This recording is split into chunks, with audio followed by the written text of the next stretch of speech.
Ang kwentong ito ay hango sa totoong buhay. Mula ito sa isa nating kabayan na itago na lamang natin sa pangalang Romel. Taong 1970, Calbayog, Samar. Ayon sa kasabihan, kapag mahal mo gagawin ang lahat para ipaglaban. Ito ang pinanghawakan ni Nanay Lourdes sa kanyang asawa na si Tatay Felipe. Hindi maunawaan ni Romel ang nangyayari sa mga magulang dahil kung hindi tumanda ang ama, hindi magloloko. 50 taong gulang na si Tatay Felipe pero nagawa pang magkalaguyo. Ang babae, 25 taon pa lamang. At ang pinaka nakakabahala, kamukhang kamukha ni Nanay Lourdes noong nagdadalaga. Bukod pa riyan, kuwang-kuwa ang timbre ng boses kahit ang kilos at pag-iisip ay parehong-pareho. Matagal bago nalaman ang tungkol dito, umabot ng 5 taon bago natuklasan. Isang magsasaka lamang ang ama. Pagtatanim ng mais ang kabuhayan, nauunawaan na maraming gawain. Hindi madaling tapusin kaya walang nakaisip na sa pag-uwi ng 10 oras ay may iba palang tinatrabaho. Isang araw, sandali kung kailan nabuking, kaarawan ito ni Tatay Felipe. May kaunting handaan sa tahanan, imbitado ang iilan sa kakilala. Walang ideya ang ama na merong selebrasyon. Maghahating gabi na lang hindi pa rin umuuwi. Kaya naisipan ni Nanay Lourdes na sunduin. Laking gulat nang maaktuhan nitong gumagawa ng kababalagan. Dito nagkaalaman na matagal nang nangangaliwa ang ama. Gumuho ang mundo ng ina. Sino ba naman ang hindi? Kung inalay mo ang buong buhay para sa taong minahal. Ilang buwan hindi kumain. Hindi nagsalita at hindi nakipag-usap. Walang maayos na tulog. Hindi lilipas ang araw nang hindi umiiyak. Hanggang sa pagdaan pa ng mga buwan, bigla na lang itong naging abala. Hinayaan na lang din para kahit papano maibaling sa ibang bagay ang atensyon. Sa hindi inasahan, isang gabi umuwi ito na maraming bitbit na mga gamit. Maya-maya pa naglatag ng mga kandila. Binuksan ang garapon na puno ng luwad. Nagmolde ng hugis tao. Inukit ang pangalan ni Tatay Felipe. Pagkatapos ito nagsimulang sumambit ng mga salita. Kunot noong tumitig si Tatay Romel dahil hindi maunawaan ang minoldeng tao. Binaon sa iba't ibang bahagi ng katawan ang mga insekto. Isinantabi sa isang lagayan. Tinapos ang questionableng ritual. Bumaling sa binata. Kung hindi man siya parurusahan ng Diyos sa pangangaliwa sa akin, ako na magkukusa. Hindi ako makapag-intay na makitang magdusa ang ama mo. Pagbabayaran niya ang lahat. Ibabalik ko ang sakit na dinulot niya sa akin. Wika ni Nanay Lourdes. Nay, ayos lang ho ba kayo? Ngayon lang, hindi ko na kayo kilala. Ano po ba ang ibig niyong sabihin? Anong magdurusa si tatay? Bakit do kayo nagkakaganyan at saka? Ano-anong mga gamit yan? Yung ginawa niyo, ano yun? Anak, hindi mo naiintindihan. Gusto kong pagbayarin ang ama mo sa ginawa niya sa atin. Nagtaksil siya. Pinagtaksilan niya tayo. Sumama sa babaeng mas bata sa kanya at sa halip na humingi ng tawad, pinagtanggol pa at nakipagtanan. Walang kapatawaran yon para sa isang asawang nagmahal ng lubos. Anak, unawain mo sana ko. Wala kong ibang nais kung hindi pamukha sa tatay mo ang pagkakamali niya. Nay, sa pagkakaunawa ko, hindi na ito ang tamang paraan. Hindi ito pagbabayad. Kasalanan ito kasi kulam na ang ginawa mo. Wika ni Romel habang pinasadahan ng tingin ang mga kagamitan. Nagbago ang reaksyon ng muka ni Nanay Lourdes. Maya-maya pa walang pasabi na sinampal siya. Kagaya ng sinabi ko kanina, kung hindi paparusahan ng Diyos ang pagtataksil ng ama mo, ako na mismo magkukusa. Darating din ang araw na babalik siya sa akin para makiusap. Tignan natin. Napailing si Romel. Hindi makapaniwala na magdudulot ng ganitong klase ng resulta ang ginawang pagtataksil ng ama. Hindi mapigilan ang ina. Buo ang pasya na pahirapan ang dating asawa. Magmula sa sandaling iyon, walang araw ito na hindi nagkulong sa silid. Hindi para parusahan ang sarili, kundi magsagawa ng ritual. Paulit-ulit hanggang sa masigurado na nagbunga. Hindi naglaon. Nabalitaan ni Romel ang kalagayan ng ama. Pinatawag siya ng kalaguyo para magpatulong. Naabutan nitong nakasalampak sa sahig. Iniinda ang pananakit ng iba't ibang bahagi ng katawan. Sa napapansin ni Romel, ang mga binti nito ay nagsimulang magkaroon ng bitak-bitak. Yumbang, parang lupa na nasobrahan sa pagkatigang. Nangangamoy luwad. May ideya naman ng binata kung ano ang nangyayari. Pero ang makita sa aktwal ang resulta ng ritual, hindi inasahan. Makaraan ng ilang sandali, nagsusuka ito ng lupa. Bukod pa riyan, kapag hahawakan ani mo may nalalagas na libag. Malambot ang balat, na kahit pa simpleng dampi ay parang nayuyupi. Nagtawag ng manggagamot si Rosalda, ang kerida ni Tatay Felipe. Sa puntong ito, kinakabahan ng binata na malaman ng mga ito kung sino ang nasa likod ng pangyayari. Kaso nga lang, hindi napigilan ng simula ng manggagamot ang ritual. Habang nakikinig, hindi mapakali, lalo na nang banggitin ang dahilan ng kaganapan. Kinulam itong si Felipe. Kakaiba ang pamamaraan dahil isa itong mataas na uri ng kulam na kung tawagin ay sagpak. Isang uri ng kulam na gumagamit ng luwad at lupa bilang representasyon sa kanilang biktima. Kaya kung mapapansin nyo, parang may lupa ang katawan ni Felipe. Maging ang pagsusuka meron din. Wika ni Mang Andoy, ang manggagamot. Pwede ho bang malaman kung sino ang mangkukulam? Walang hiya siya. Wala naman akong ginagawa para gawin niya ito sa mahal ko. Mabuting tao si Felipe. Questionable para sa akin ang lahat ng ito. Wika ni Rosalda. Bagyang natigilan si Mang Andoy sabay titig sa babae. Kamot ulong sumulyap kay Romel. Naunawaan ng binata ang kahulugan ng titig na ito.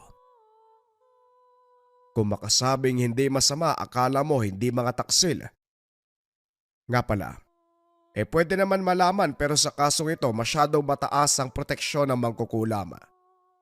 Kapag pipilitin ko naman ako magiging dihado, hindi sa naduduwag, pero hindi pa panahon para isugal ang buhay sa ganitong pangyayari. Tugon ni Mang Andoy. Teka, sinasabi nyo ba na hindi nyo kakalabanin ang mangkukulam? Isa ko manggagamot. Ang tungkulin ko, gamutin ang bawat pasyenteng lalapit sa akin. Hindi ang makipagtuos sa mangkukulam o anuman. Ang gagawin ko lamang ay gamutin si Felipe. Kasalukuyan niyang karamdaman ng aasikasuin. Ang iba, labas na ako.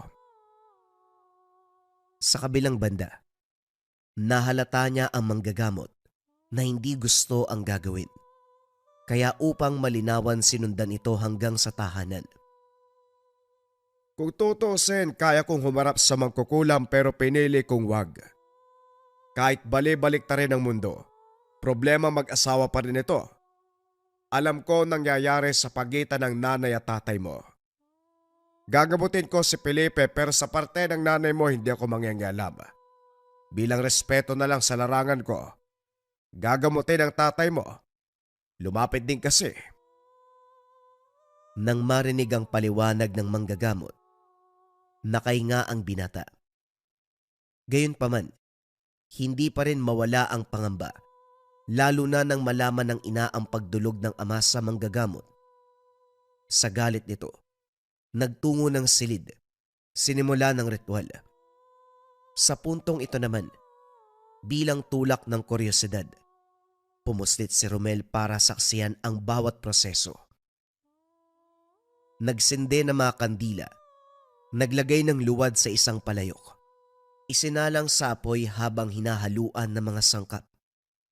Sa bawat paghalo, sinasabayan ng pagbigkas ng pangalan ni Tatay Felipe. Sinundan ng hindi maunawa ang kataga. Inulit-ulit hanggang umusad sa kasunod na proseso. Hinango ang palayok, nilamutak ang luwad, hinulma sa hugis ng tao, inukit ang pangalan ng ama. Binudbura ng lupa ang katawan. Hindi lang yun. Tinahi ang bibig gamit ang karayom at sinulid. Binuhol ng maayos ang sinulid at sakay tinabi. Patuloy sa pagsambit ng nakakakilabot na salita hanggang sa natapos ang ritual. Panay sa pagbuga ng hininga si Romel, pilit na pinapakalma ang namumuong tensyon sa kalooban.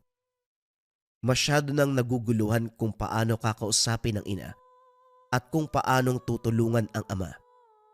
Kahit si Tatay Felipe ang may kasalanan kung bakit nagkaganito ang pamilya nila, may parte sa kanya na nais itong makawala sa pagdurusa. Para naman sa ina, hindi masisisi kung umabot sa ganito ang pagpapasya. Biktima lang din siya, pinagtaksilan, subalit tumimbang din ang kaisipan na mali ang pagigante sa pamamagitan ng kulam. Matapos ang mahabang diskusyon ng sarili at isipan, bumalik sa tinutuloyan ng ama para kausapin. Palihim itong kinumbinsi na humingi ng tawad kay Nanay Lourdes. Ang problema, pinanghahawakan ng salita, hindi nababalik sa asawa sa kadailanang hindi na mahal. Pinaintindi ng binata ang sitwasyon, kaso hindi pa rin mapapayag. Maya-maya pa, bigla na lang itong sumigaw kasabay ng pangangate ng bibig. Hindi naglaon, nagdugo ang itaas at ibabang bahagi ng nguso. Nagkaroon ng sugat na animoy butas-butas. Dito naalala ni Romel ang ginawa ng ina. Bukod sa bibig, tumindi ang paglagas ng libag sa katawan. Sa unang tingin, libag. Pero nang tumagal buong-buong luwad, hindi lang yun. Lalong lumala ang bitak-bitak sa mga binti. Maya-maya pa nagsimulang sumuka na may halong lupa. Hirap na sa paghinga ang ama, kaya naman nagmamadaling nagtawag ng manggagamot. Sa kabutiang palad umayos ang kalagayan matapos lapatan ng lunas.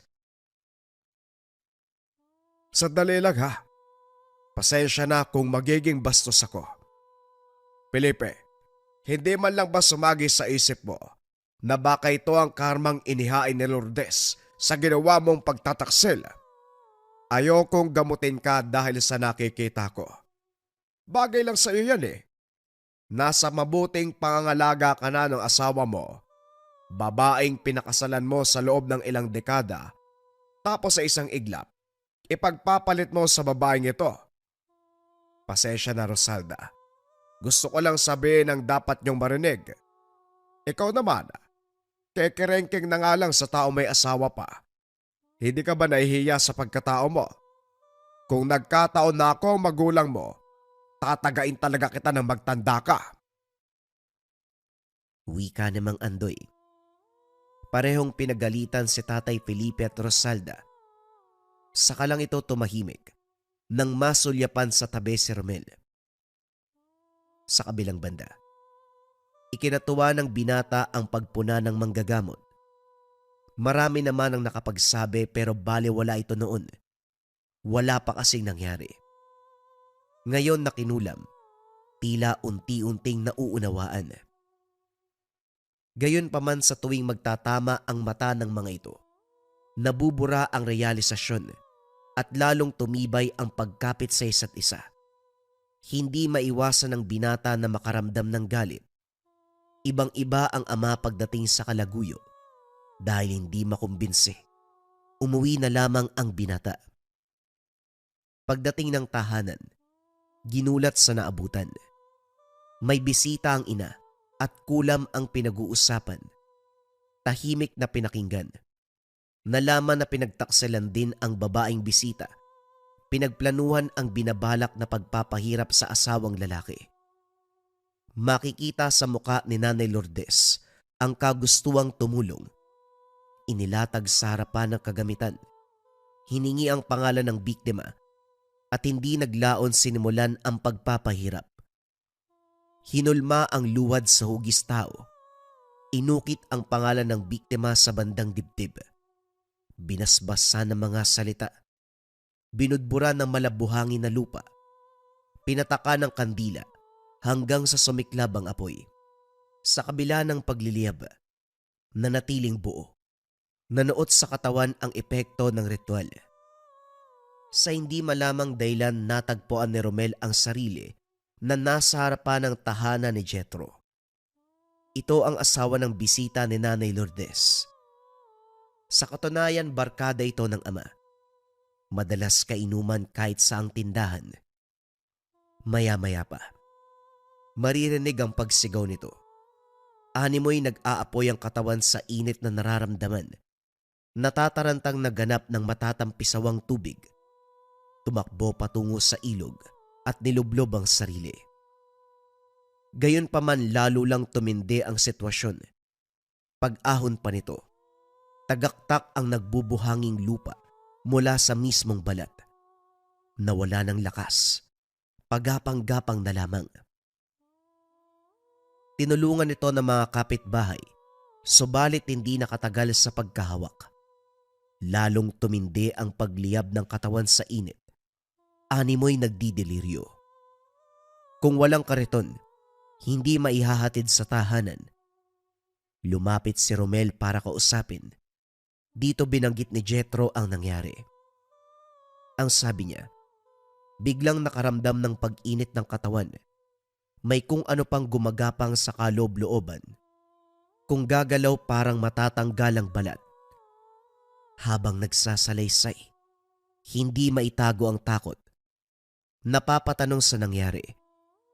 Maya-maya pa dumating ang kalaguyo nito. Napailing ang binata dahil walang pinagkaiba sa sitwasyon ng ama. Sa pag-uwi, napahugot ng hininga sa naabutan. Nagtawanan. Nagkasiyahan ang ina at si Helen matapos malaman ang nangyari sa asawa nito. Si Jethro, nagawang magdiwang pagkatapos ng pangungulam. Nang umalis ang bisita, saka kinausap ng binata si Nanay Lourdes. Nay, kinakatawa mo pa talaga ang paghihirap ng ibang tao dahil dyan sa kulam ano? Anong nakakatawa dun, Nay? Buhay ng taong pinaglalaroan mo. Anak, hindi ko pinaglalaroan ang buhay ng kung sino man. Ang ginagawa ko, pinapaalala sa kanila ang pagkakamali na sila mismo ang gumawa. Nakita mo naman ang nangyari. Hindi lang ako ang babaeng pinagtaksila ng asawa. Kahit si Helen, nagawang lokohin. Mas yumaman nga siya. Kilalang personalidad sa lugar natin tapos ano? Hindi mo ko masisisi. Handa kong gawing inutil ang buhay ng lalaki para lang matauhan. Nakita akong binayaran ka ni Helen. Sanikin ko, naisip mong gawing negosyong pangungulam, tama ho ba? Hindi ka ba matutuwa kung sakali? Isipin mo, niloko tayo ng tatay mo. Natutunan ko ang ganitong pamamaraan. Ngayong pwede kong pagkakitaan para naman mabuhay tayo. Hindi ba? Para tayong biniyayaan ng Diyos matapos ang masalimuot na kaganapan. Nay, Hindi magbibigay biyaya ang Diyos ng kalokohan. Walang kulam na nagmula sa Diyos. Huwag niyong idamay ang sagradong pangalan sa kasamaan. At huwag ka ring umastang santo. Kung hindi mo nauunawaan ang ginagawa ko, tama na sa paninita. Hindi mo ako mapipigilan. Ipagpapatuloy ko ito. Ipagtatanggol ko ang sarili at kapwa kababaihan na pinagtaksila ng asawa. Hindi makapaniwalang tumitig si Romel sa ina. Bakas dito na hindi na kaya pang pigilan. Buo na ang pasya. Wala na rin siyang magawa para baguhin ang pagpapasya, kaya hindi na nangialam. Lumuwas ng ibang bayan si Romel para makahinga sa kaliwat ka ng problema. Nagbulag-bulagan sa sitwasyon ng mga magulang. Ang huling balita, umayos ang kalagayan nito kahit papano. Dahil dito sa pagbaling ng ina sa pagtaguyod ng bagong negosyo, naging abala sa pagbibiktima ng iba. Pero hindi nangangahulugan na tapos na ang paghihirap. Sinubukan ng binata na mamuhay ng tahimik, kaso hindi lilipas ang gabi na hindi naiisip. Umabot sa punto na napilitang bumalik para malaman ang kasalukuyang ganap sa buhay ng mga magulang. Ilang buwan pa lang nung nawala, pero nakapagpatayo ng maayos na tahanan ang ina. Konkreto at meron pang hiwalay na bahay sa likod kung saan tumatanggap ng kliyente. Naging disenyo ang iba't ibang klase ng banga at palayok para hindi malata ang tunay na operasyon. Kapag may sasadya, ipapaalam na bibili ng produkto. Sa parte naman ng ama, nakaratay na lamang ito sa banig. Butot balat dahil hindi maayos ang pagkain. Bakas pa rin ang sugat sa bibig. Maging sa iba't ibang bahagi ng katawan. Walang pagbabago. Naroon pa rin ang paghihirap. Sa kabila ng sitwasyon, nanatili sa tabi ng ama ang kalaguyo. Nakita ni Romel kung paanong alagaan at kung paanong mahalin pagkatapos ng pinagdaanan. Diretsyang ikinumpisan na anuman ang mangyari, hindi nito ibabalik ang ama. Sasamahan sa hirap at kamatayan. Nang marinig ang sinabi ni Rosalda, may parte kay Romel na naging masaya. Bihira makahanap ng babae na tatabihan ng lalaki sa kahirapan. Kaagad ding winaksi ng binata ang ideyang ito dahil kahit bali-balik ta rin ang mundo, labas siya sa pamilya at isa lamang kalaguyo na sumira ng sanay masayang pagsasama. Nabalitaan ko, yumaman ang nanay mo. Hindi ko nakita na may kasama siyang lalaki. Kaya hindi ako naniniwala na nakapag-asawa muli ng mayaman. Nakakapagtaka ang biglaang pagraos sa buhay. Hindi maiwasang maisip na may illegal siyang ginagawa. Pinag-iinalaan mo ba ang nanay ko? Nasa iyo na ang tatay ko tapos ngayon, nanay ko naman ang pagdidiskitahan mo. Ako nga na anak eh. Hindi ko na-question ang pagyaman ng sarili kong ina. Ikaw pa kaya na isang kerida. Pasensya na sa sinabi ko ha. Pero sana, wag mo nang pakialaman ng nanay ko. Matanong ko lang, ano bang meron kay Tatay Felipe na hindi mo magawang pakawalan sa kabila ng nangyari sa kanya? Tignan mo, parang lantang gulay ang katawan sa dami ng sugat na walang kagalingan. Ginayuma ka ba niya para lalo ka pang dumikit? Ito ang eksaktong kahulugan ng tunay na pag-ibig. Ang pagmamahal ko sa tatay mo ang dahilan para hindi ko siya iwan. Masyado kang baduy. Tunay na kahulugan ng pag-ibig sa paraang mali.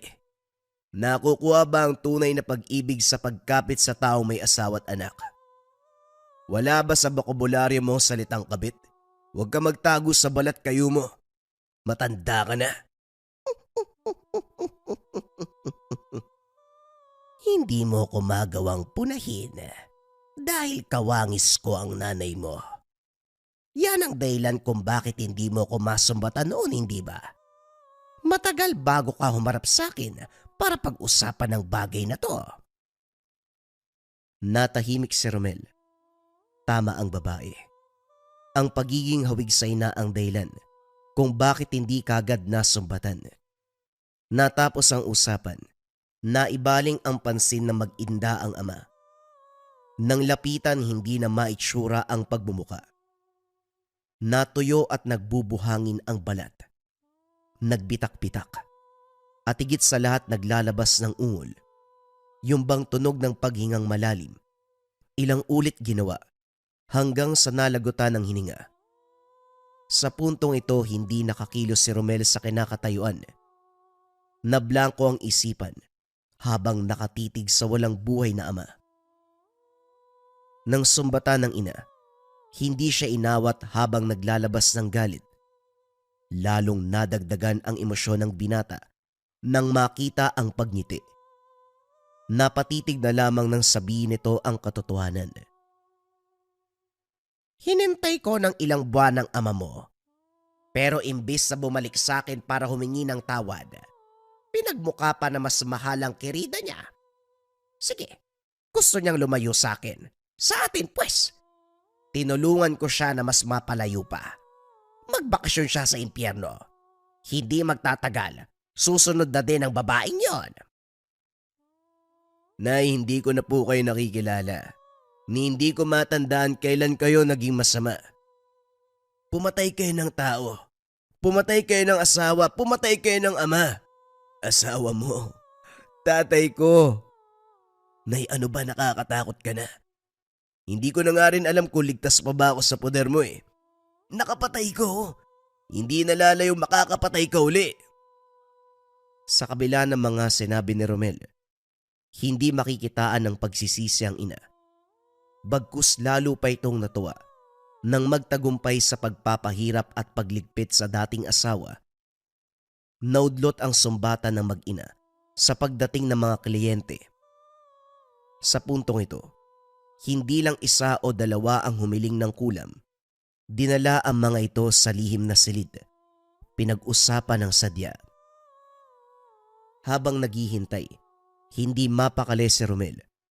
Sa mga sandaling ito kakaisip ng ideya. Pinuntahan ng bodega kung saan nakatambak ang luwad. Piling klase ng lupa na ginawang sangkap. Tinangay ang mga ito at inilibing sa kakahuyan. Nakahinga ng maluwag pagkatapos. Umasa sa pagkawala ng pinakaimportanteng sangkap matatapos ang kasamaan ng ina.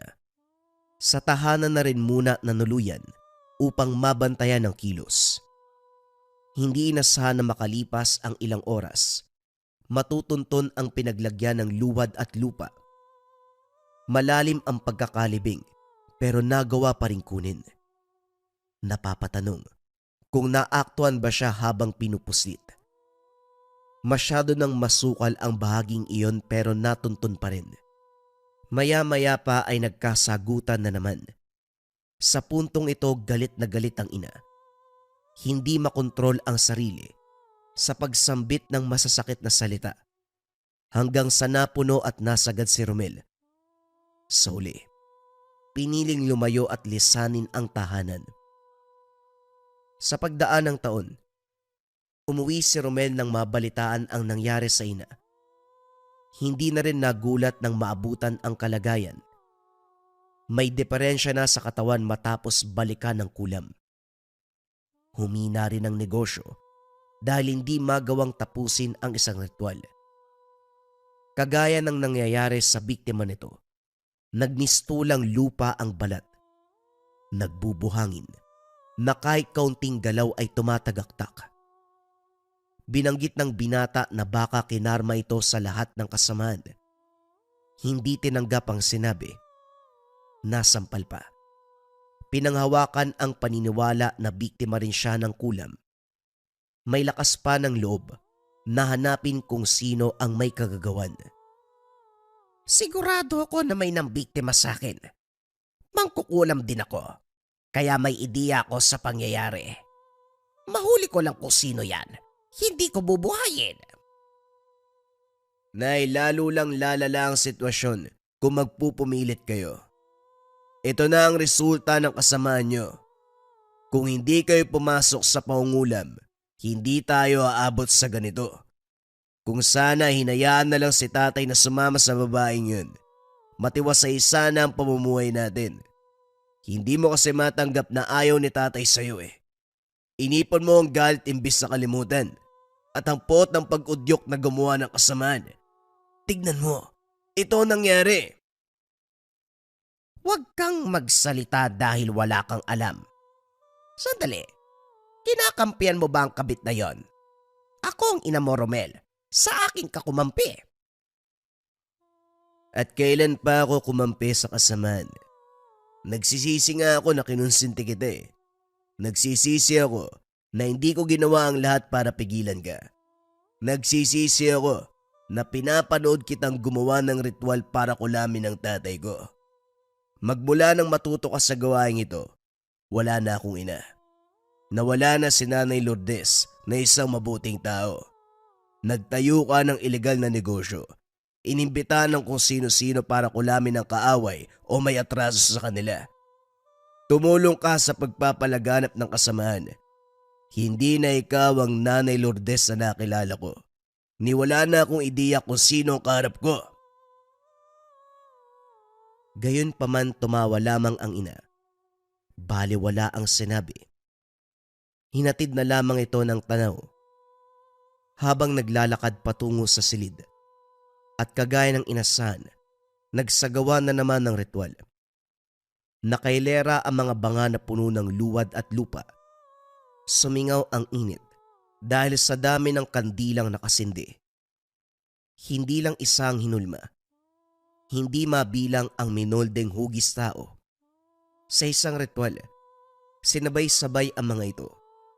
Hindi na kaya ng saksiyan ang kasunod na kaganapan dahil tumindi ng tumindi ang nakakakilabot na pakiramdam. Nang nakalayo na, saka naman sumigaw ang ina. Nang balikan ay naglupasay. Tumindi ang kalagay ng balat. Animoy mabibiyak ang hiwa. Pulang-pula ang nakikitang laman. Bukod pa roon, panay tagaktak ang nagbubuhanging balat. Nang tumagal, nagmistulang inipon na lupa. Tarantang-taranta si Romel. Panay na lang sa paglakad sa harapan ng ina. Hindi makapag-isip ng maayos. Habang pinapakinggan ng daing, namalaya na lang ang paggapang ng ina palapit sa palayok. Dumakot ng luwad. Inihipan ng dasal at saka isinubo. Makalipas ang ilang sandali, umayos ang pakiramdam. Habang nagpapahinga ang ina, nakatitig ang binata sa nakailerang palayok. Luwad at piling klase ng lupa ang laman. Ordinaryo kung titignan, pero sa mata ng isang mangkukulam, kagaya ng ina, isa itong espesyal na sangkap. Bagay na gustong maunawaan ni Romel. Sa kuryosidad, ginaya ang nakikita sa ina. Nagsindi ng kandila. Hinulma ng hugis taong yari sa luwad. Natigilan pagkatapos. Inisip ang mga salitang sinabi ng ina. Nang maalala, ginaya na rin. Makaraan ang ilang sandali. Nang mapagtanto ang ginawa, kaagad ding tinigil. Nahinto ng masulya pa ng ina. Makahulugan ang ngiti habang nakatitig. Kinakalaban mo pa ako, pero nais mo rin palang matutunan. Gusto mo bang turuan kita? Ano? Hindi ko gustong matutunan ang kasamaan.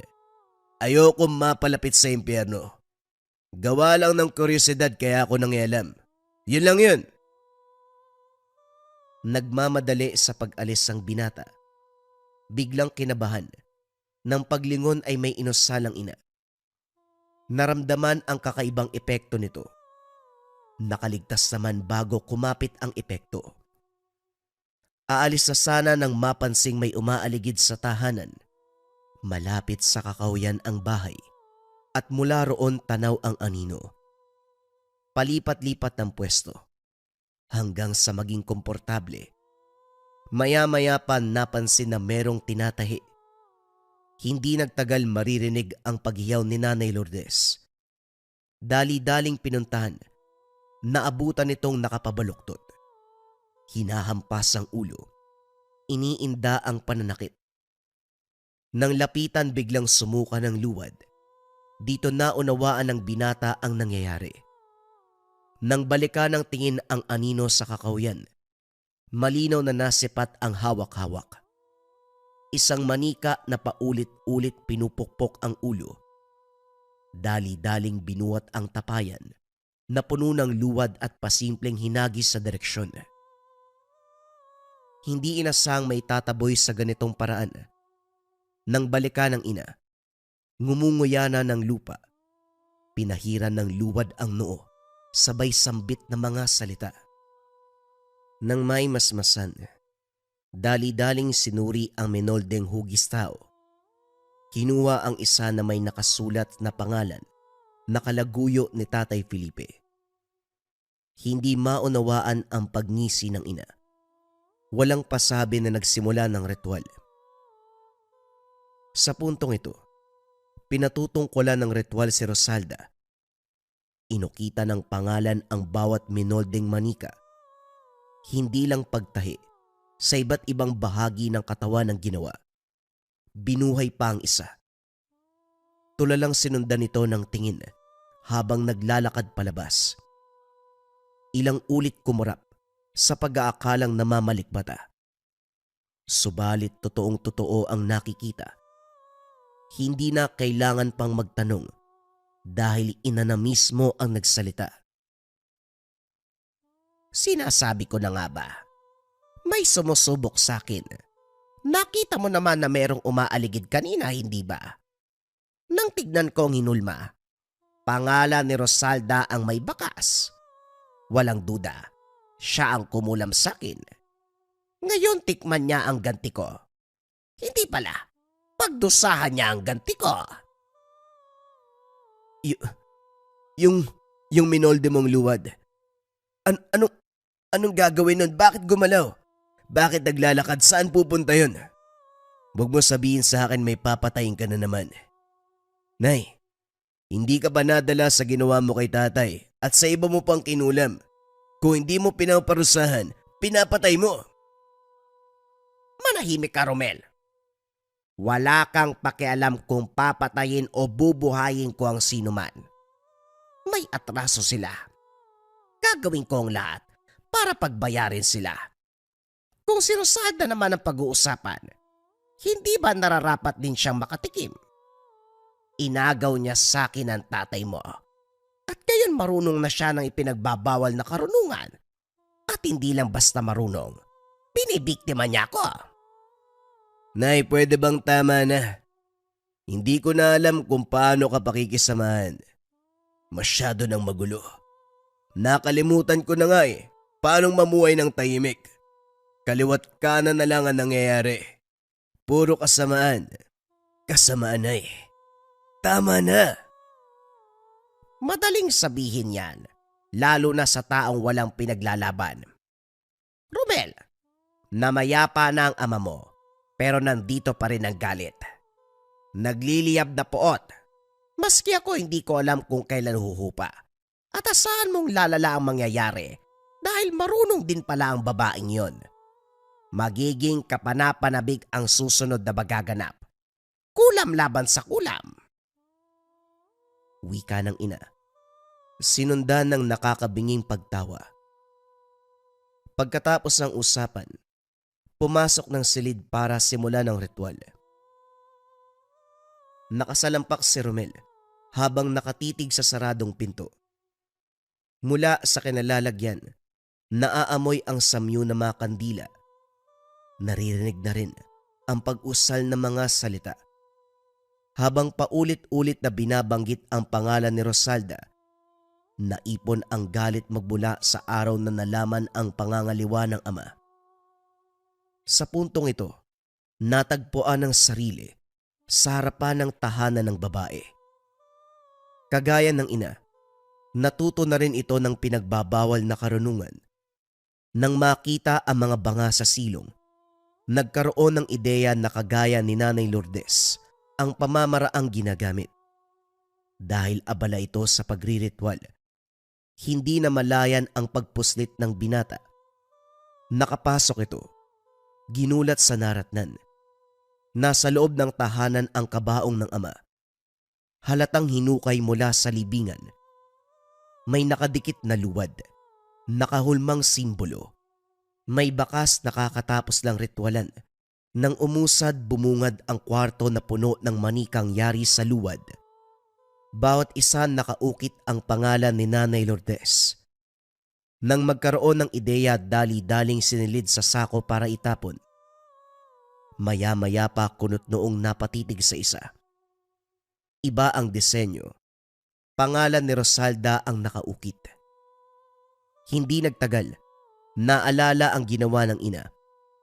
Kinuha ito at pasimpleng inalapag sa pintuan sa kwartong kinalalagyan ng babae. Paglabas ng tahanan, napaigtad sa sigaw ni Rosalda, bakas ang pag-inda ng sakit at takot. Nang biglang tumahimik, nagmamadali sa pag-alis ng binata. Kinabukasan nabungaran ang tagpo kung saan nakatitig si Nanay Lourdes sa durog na luwad.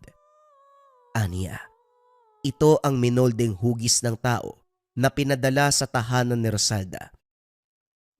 Nang masulyapan ang braso nito, napansin ang kakaibang bakas. Nagbukang luwad ang bahagi ng balat. Bitak-bitak naman, lalong lumalim ang hiwa. Hindi man makitaan ng reaksyon ang inabuhat dito, may epekto pa rin. Matapos suriin ang binalik na luwad, nagsimulang hukayin ang iba't ibang parte ng bakuran, umabot pa sa likod. Bago makapagtanong, nahugot mula sa ilalim ng lupa ang isa pang manika. Kung titignan mabuti, halos hawig ni Nanay Lourdes. Masyadong detalyado ang katawan. Makikita ang pinsala sa partikular na bahagi. Kunot noong napatitig ang ina sa nakaukit na mga letra. Matapos bigkasin, umepekto ang taglay na bisa. Nangisay na lang bigla. Nagsusuka ng lupa. Natatakot hawakan dahil para bang babaon ang kamay sa katawan. Masyadong malambot na parang katulad ng luwad. Mabuti na lamang mabilis mag-isip ang ina. Sa kabila ng sitwasyon, sinikap ituwid ang salita. Inutusan ang binata na ibaon siya sa luwad at lupa. Nagmamadali sa paghalo ng mga sangkap at saka ginawa ang utos. Maya-maya pa bumuti ang kalagayan. Nanatili muna sa ganong sitwasyon ng ina. Ayaw mahiwalay ang katawan sa lupa. Nay, hindi niyo po naisip na baka sa ganitong paraan matatapos ang buhay mo. Ngayong nakahanap na kayo ng katapat, paano kung mas malakas ang puwersa ni Rosalda? Paano kung hindi niyo kayanin? Nay, mabuti pang patawarin yung isa't isa bago pa lumala ang kaganapan. Hindi man sumagot ang ina, baka sa reaksyon nito ang tugon. Napailing na lamang si Romel, lalong hindi mapakali habang iniisip ang sitwasyon. Idagdag pa ang pagkakita ng kabaong sa tahanan ni Rosalda. Nang maalala ito, nagmamadaling bumalik para mag-usisa. Hindi alintana ang presensya ng babae sa pintuan. Dire-diretso ang pasok. Binuksan ng kabaong. Dahan-dahang napatras sa nakita. Puno ng luwad ang katawan ng ama. Nagmistulang taong luwad. Sa dibdib nito, nakaukit ang mismong pangalan at ni Rosalda. May mga simbolo pang hindi maintindihan. Romel, hindi ka pwedeng basta na lamang pumasok. Hindi kita kinalalang anak, kahit ako pa ang pangalawang asawa ng tatay mo. Manahimik ka. Hindi mo pwedeng tawaging asawa si tatay dahil hindi kayo kasal. Hanggang sa oras na ito, isa ka pa rin kabit. Sandali, anong ginawa mo sa bangkay ni tatay? Bakit balot ng luwad? Anong gagawin mo? Bubuhayin ko ang tatay mo. Hindi ko kayang mawala siya, kaya gagawin ko ang lahat upang mabuhay siyang muli.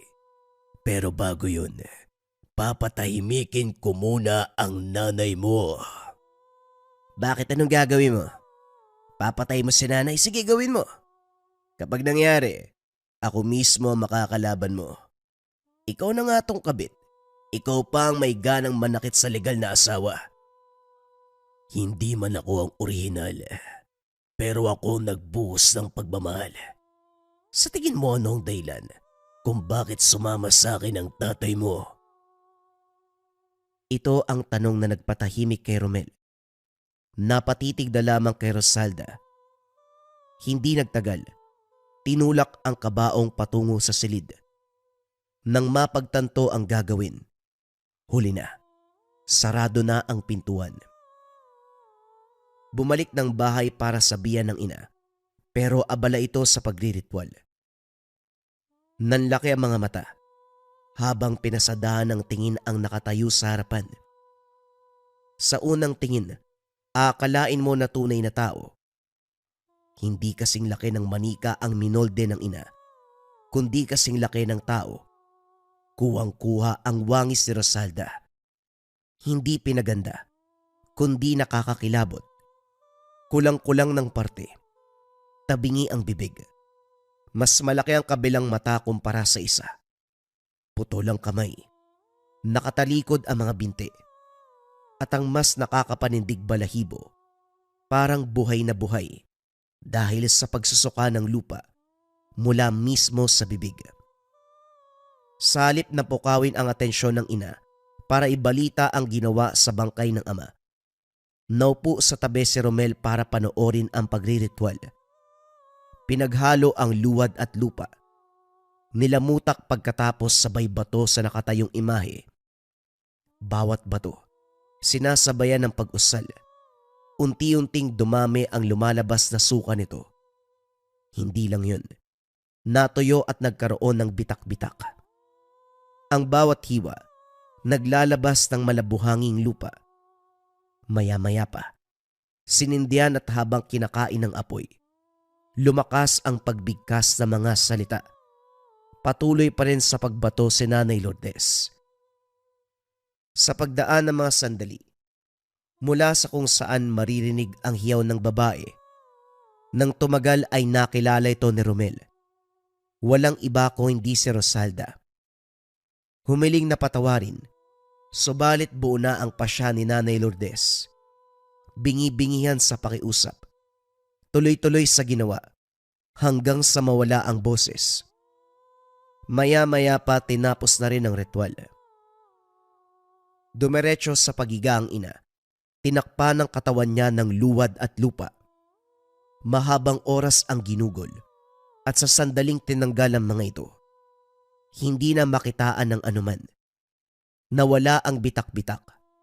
Bumalik sa normal na kondisyon ng lahat. Ngiting tagumpay matapos malunasan ang sarili. Alam kong bubuhayin ng babaeng yon ng ama mo. Huwag kang mag-alala. Dagdag lamang yon sa kasalanan niya. Dahil hindi mabubuhay ng sakpak ang sino mang patay. Isa lang itong uri ng kulam na magdudulot ng kamatayan, hindi pagkabuhay. Hayaan mo siya mag-eksperimento. Yun kung magagawa pa niya. Nang maintindihan ang sinabi ng ina, nagmamadaling pinuntahan ang tahanan ni Rosalda. Muli na namang nagulat sa nakita. Nasaksiyan kung paanong tinanggal ni Rosalda ang balat sa muka. Lumitaw ang tunay na itsura. Isang matanda na kulubot ang muka. Nang hina ng makilala kung sino. Ang matanda na nooy usap-usapan na nagkagusto sa ama ng kabataan, si Aling Pasing. Dito naalala ang minsan nang narinig tungkol sa matanda. Meron itong karunungan ng mapagtanto. Hindi na nagtaka sa naging takbo ng pangyayari. Hindi na rin tumuloy ang binata, takot na maging biktima nito. Hindi lumipas ang araw na walang naganap na paglalaban. Hindi man personal na nagkaharap, tuloy-tuloy pa rin ang pagtutuos sa pamamagitan ng ritual. Magdamag si Nanay Lourdes sa pagriritual. Naubos ang ilang banga ng luwad at lupa sa paghulma ng estatwa. Lahat ng ito, pangalan ni Aling Pasing ang nakaukit. Hindi na rin kailangan sabihan dahil alam na ng ina ang tunay na pagkatao. Sa pagsisimula pa lang ng ritual, isa-isang nadurog ang minolde. Hindi ginalaw. Sadyang natunaw matapos ang pag-usal. Maya-maya pa nilamutak lahat. Isinilid sa palayok na nakasalang sapoy. Nang hanguin, hinulma muli. Sa pagkakataong ito mas malaki, mas matangkad, mabilis ang pagmolde. Nasa harapan na ang kamuka ni Aling Pasing. Sa isang banga naglabas ng panibagong timpla. Iba ang kulay nito. Itim. Hinaluan ng mga sangkap at ng handana. Binalot ang katawan ng matanda. Binuhusan ng likido sabay sindi. Habang nag-aapoy, tinatahi ang iba't ibang bahagi. Ni hindi man lang napasong ina. Maya-maya pa nagtimpla na naman ng panibago, lupa at iba pang sangkap. Pagkatapos isaboy, lalong lumiyab ang apoy. Sa muling pagdistansya ni Nanay Lourdes, puro orasyon ang namutawi sa bibig. Sinasabayan ng pagguhit ng simbolo na luwad. Makaraan ng ilang sandali, kusang gumalaw ang estatwa, parang may sariling buhay. Umaayon ang reaksyon sa kaganapan, sumisigaw sa pagkapaso, nagpupumilit makawala sa kinakatayuan. Kung hindi lang nakapako ang mga paa, kanina pa ako maripas ng takbo. Nang matapos ang pagsambit ng mga salita, humugot ng patalim si Nanay Lourdes. May inusal na kataga, sabay saksak. Sa pagbaon ng patalim, nawasak ang estatwang luwad. Nakita mo na, kahit binalot ng kasamaan ng pagkatao ko, tumulong pa rin ang pagkakataon para malupig ko ang taong naging dahilan upang magkaganito ko. Inaral ko ang pamamaraan para gamitin sa taong umagrabyado sa akin. Ngayong nagawa ko na, nagawa ng maayos. Maganda ka ng libingan. Laliman mo ang hukay para masiguradong mabaon ang kasamaan ni Aling Pasing. Kagaya ng sinabi ni Nanay Lourdes, nasawi ang matanda. Naabutang wala sa ayos ang kalagayan ng katawan, katulad ng unang estatwa na hinulma. Sa sahig nagkalat ang pinaghalong lupa at luwad. Mula ito mismo sa katawan ni Aling Pasing. Matapos may balot sa tela, isinakay sa kariton, dinala sa libingan. Sa kabila ng lahat, naguguluhan pa rin si Romel. Kahit anong isip, bumabalik pa rin ang tanong kung paanong nagsimula ang mga kaganapan. Hindi lang pamilya ang naperwisyo, maging ang mga tao na lumapit sa ina para magpakulam. Nilisan niya ang lugar, kasabay ng paglakad palayo. Ito din ang pagiling na sana itapon ng ina ang natutunan sa kulam. Nang sa gayon, hindi na madugtungan ang kasamaan nang siya ay pagtaksilan ng asawa nang dahil sa kabit. Kumusta mga kabayan? December 1 na, available na uli ang pabasa, pamana at basbas. Paliwanag ko muna kung para saan ito mga kabayan. Unang proseso, ang pabasa. Kapag nag-order ka nito kabayan, hihingiin namin ang pangalan mo at taon ng kapanganakan. Ipapadala yan sa Negros, 6 na antengero o antengeros del Negros ang magbabasa ng iyong kapalaran. Ilalagay dito yung readings, mababasa mo specific para sa iyo kabayan ko. After ng unang proseso, pabasa, kung ano ang lumabas sa pabasa, kung ano ang kailangan mo, yon ang ibibigay sa ating pamana. Kung kailangan mo ng swerte, yon ang ibibigay sa iyo. Kung kailangan mo ng depensa espiritual, yon ang ibibigay sa iyo. Kung kailangan mo ng pangkalusugan ang ibibigay sa iyo, kabayan ko. Ito ay nakadepende sa ating pabasa. Ang huling proseso, ang pangatlo, ang basbas. Ilalagay ang pangalan mo dito sa ating oil. para mabasbasan ng pangalan at mga gamit. GD, paano gagamitin? Pwedeng ilagay lang sa altar, pwedeng dalin palagi ang iyong basbas. At ang pinaka-importanting tanong sa lahat mga kabayan ko, paano mag-order? I-visit nyo lang ang www.likhamerchandise.com. Once na nasa website na kayo, scroll down, punta kayo sa page 2 natin. Kapag nasa page 2 na mga kabayan, pindutin ang pabasa, pamana at basbas. Add to cart nyo mga kabayan. Pinakamahalagang tanong, pwede ba GCash? Yes, pwede mga kabayan ko. Proceed kayo sa checkout. Kapag nasa checkout na kayo, i-fill out nyo lang lahat ng form mga kabayan ko. Lagyan nyo lang yan. Info. After nyan, piliin nyo ang send it option mga kabayan para lumabas ang other payment options. Pay now. After pay now, lalabas na ang different payment options. Pili na lang kayo. Cebuana, LBC, Maya, GCash, GrabPay. Ganun lang kasimple mga kabayan ko. Limited stocks only. Kung interesado kayo, i-visit nyo na ang www.likhamerchandise.com. Kamerchandise.com. Kamerchandise.com. Kamerchandise.com. Kamerchandise.com. Kamerchandise.